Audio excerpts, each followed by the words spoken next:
Quand t'as un papy qui me parle mal, je lui dis oh, je suis Romeo Elvis. Hein. Et il me fait je connais pas Romeo Elvis. Puis je dis je suis le frère d'Angèle. Hein. Là, ils commencent à voir. Et puis quand je dis je suis le mec habillé en ski là, sur la plage, là, ils font ah ouais, je vois, ouais, ce clip.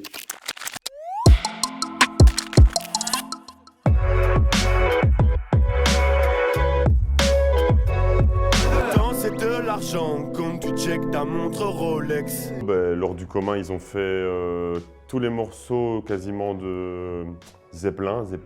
Et j'étais en pleine recherche de morceaux qui tabassent un peu. Et du coup, il m'avait chargé de trouver le refrain. Et du coup, je leur avais dit laissez-moi faire, regardez, on fait ça et tout.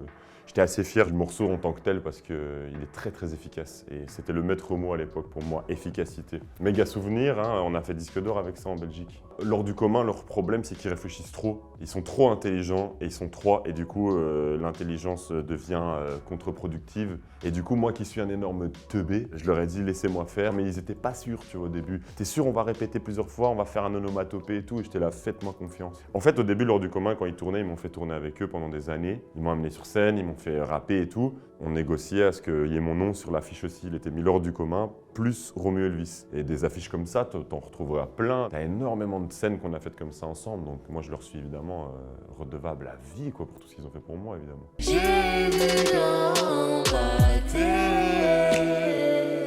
C'est le premier titre qu'on enregistre ensemble. Ça faisait déjà quelques temps qu'on me disait « Pourquoi vous faites pas de la musique avec ta sœur et tout ?» Mais après, à l'époque, Angèle elle avait pas commencé, tu vois, elle était pas connue. Donc c'était plus ma mère qui me demandait ça, tu vois. On a fait ça très instinctivement. C'est elle qui a proposé l'accord du morceau, la mélodie. Motel a motélisé tout ça. Moi, j'ai mis des paroles dessus. Et ouais, très simple, très instinctif. Et c'est toujours un plaisir de le jouer encore maintenant. C'est imparable sur scène, quoi. C'est simple et c'est touchant parce que c'est un frère et une sœur. Et puis il y a le live qui va avec. Nous, on maîtrisait pas, tu vois. On se disait pas du tout ça va devenir ce que c'est. Et c'est ça qui fait quand c'est beau, je pense. Je manque d'applications comme les GSM à réparer le mal que j'avais laissé. Pour moi, à l'époque, Thérapie Taxi, c'est un petit groupe et voilà, le nom me plaît. Moi, à l'époque, je dis à peu près oui à toutes les demandes de featuring, tu vois. Et la musique me plaît, donc let's go, tu vois. C'est Funky Flav qui est derrière le groupe, donc en plus, moi, j'aime bien Funky Flav, tu vois, c'est un ancien de 995. Vas-y, pourquoi pas, quoi. Donc j'enregistre le morceau, quand il m'envoie les mix, je fais ah ouais, putain, pas mal les mix, ça change quand même pas mal le morceau. Puis quand il sort, c'est mon père, quoi, qui me dit en premier, putain, mais quel morceau de malade et tout, c'est un truc de ouf et tout. Il se passe quelque chose sur ce morceau. Et en fait, c'est un des morceaux qui atteint le plus vite le single de Diamant. Je crois que c'est en 5 semaines, un truc comme ça. Hyper impressionnant. Pendant un moment, c'était dans le classement avec Mwakamoon et les singles rap parce qu'il y a un peu de rap dedans quand même. Vraiment là, c'est la fois où j'ai le moins senti le coup venir, quoi. Sauf qu'en fait, ça devient beaucoup plus big que moi, le truc, quoi. On est serré dans une caisse, 320 et vient sur Bruxelles-Paris toute l'année. Le monde est fou allié. Bonne question, est-ce que c'est facile de bosser avec l'homme pâle? En vrai, il sait exactement ce qu'il veut, il est un peu relou des fois. Non, tu vas me la refaire exactement comme ça et tout, il est très pointilleux.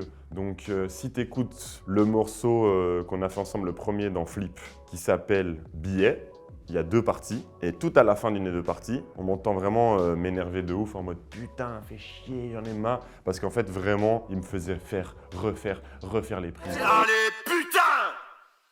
Shit! Et c'est vraiment une marque d'énervement palpable dans l'album. Mais ça, je te parle d'une anecdote dans Flip, mais c'est juste pour dire, en règle générale, ouais, il sait exactement ce qu'il veut. Donc, ouais, il y a des mecs avec qui c'est plus détente, mais bon, le résultat est génial aussi, quoi. 1000 degrés, putain de morceau. Et puis, c'est surtout en live que c'est trop cool, quoi, parce que quand le refrain, il arrive, ça pète, les gens, ils sont prêts à crier. Il y a une demi-seconde avant que le refrain s'enclenche. C'est un peu comme si tu sautais dans le vide et tout, c'est génial.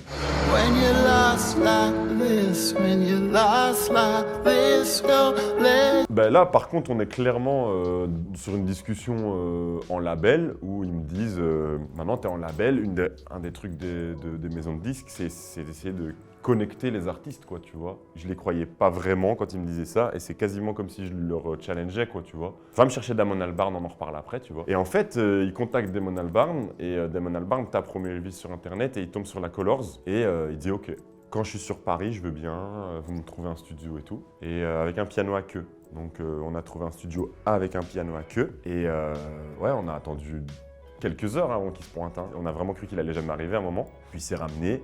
Et ouais, c'était exceptionnel. Mais le seul truc que je regrette un peu, c'est que j'étais tellement intimidé de voir un de mes goats que j'arrivais pas à bien formuler les choses. J'étais en train de subir le moment, quoi, tu vois. Lui, il était très flegmatique à l'anglaise et moi, j'étais très en train de me faire dessus. Il a fait bon, on fait de la musique. Il a écouté, il a dit ça dégage, ça dégage, ça dégage. Et en fait, c'est tout ce que moi j'avais fait dans la composition. Et j'étais là, waouh, il est trop fort. Comment il a réussi à déceler tout le mauvais, comment il a su dire que c'était ça le mauvais. Et déjà ça c'était impressionnant, tu vois. Et il va au studio, il fait 2-3 tours comme ça, il chante en trance, il fait ah, il revient, il rentre dans la cabine avec moi, enfin dans la station, il ouvre une bière belge, Belgian Beers, il me fait ça, je fais ah ouais et tout. Il l'enfile, il y retourne, il s'y remet, il lâche pas le piano, tu vois. Et à la fin de la session, il m'a pris lui par contre dans ses bras vraiment très fort parce que je crois que lui il a quand même ressenti l'émotion qu'il y avait dans la salle. Je pense qu'il a vraiment ressenti qu'il y avait un enfant fan de ouf de Gorillaz parce qu'en plus il y avait l'autre fondateur de Gorillaz qui était au studio aussi à ce moment-là,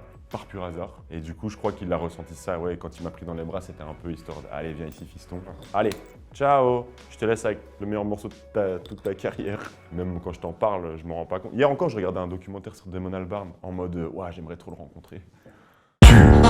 Danse comme un pharmacien. À la 12e écoute, c'est toujours aussi surprenant, hein. Oh, ouais, complètement. Comment dire, un des instruments quoi, dont il s'est servi pour faire ce morceau. Il m'a dit c'est trop cool si on fait un feat. Et du coup, je dis bah grave et tout. On avait déjà fait le film ensemble, Mandibule. T'es pas sûr on fait un feat? Ouais, grave. Ok, donc je te fais le... Qu'est-ce qui se passe dans la tête de Quentin Dupieux? Dans un des morceaux que j'ai fait, il y a Marilyn Manson qui dit « You dance like a pharmacist ». J'ai dit ok. Et du coup, dis-le aussi, tu danses comme un pharmacien et tout dans le morceau. Ok. Et du coup, bah, j'ai juste dit en message vocal, tu danses comme un pharmacien. Et puis en fait, voilà, moi ça s'est arrêté là, ma collab. Lui, il a pris, il a fait ok.